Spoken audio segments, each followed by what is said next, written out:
ఏటీఎంలో ₹1,00,000 డ్రా చేసుకొని వెళ్తున్న వ్యక్తిని వెంబడించాడు ఓ దుండగుడు.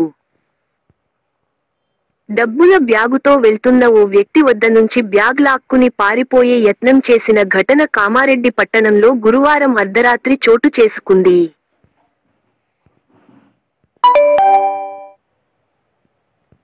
స్థానికులు బాధితులు డయల్ 100కు కాల్ చేయగా పోలీసులు వచ్చి నిందితుడిని అదుపులోకి తీసుకొని విచారించగా గతంలో నకిలీ డీఎస్పీగా చలామణి అయిన నెల్లూరు స్వామిగా గుర్తించి పోలీసులు అవక్కయ్యారు. బాధితుడు, స్థానికులు పోలీసులు తెలిపిన వివరాలు ఈ విధంగా ఉన్నాయి. ఏసీటీ ఫైబర్ నెట్ ఉద్యోగి బాలకృష్ణ గురువారం రాత్రి మున్సిపల్ వద్ద గల హెచ్డీఎఫ్సీ ఏటీఎంలో ₹1,00,000 డ్రా చేసుకుని బ్యాగులో పెట్టుకుని బైకుపై వెళ్తుండగా అప్పటికే అక్కడ ఉన్న ఓ వ్యక్తి బ్యాగు లాక్కుని వెళ్లే ప్రయత్నం చేసినట్టు తెలిపారు. దీంతో ఇరువురి మధ్య తోపులాట చోటు చేసుకుంది. చివరికి నిందితుడిని పట్టుకున్న బాలకృష్ణ వెంటనే డయల్ 100కు డయల్ చేసి ఫిర్యాదు చేశాడు. దీంతో పోలీసులు వెంబడించి పట్టుకొని విచారించగా గతంలో నకిలీ డీఎస్పీ చలామణి అయిన బీబీపేట మండలం తుజాల్పూర్ గ్రామానికి చెందిన నెల్లూరు స్వామిగా గుర్తించారు.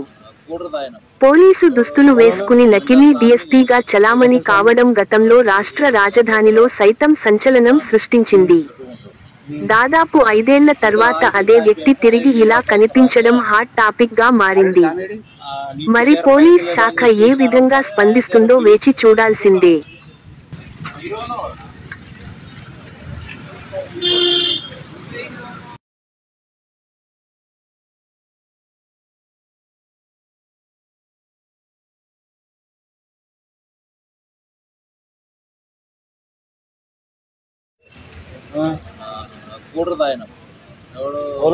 మెంటల్ స్వామి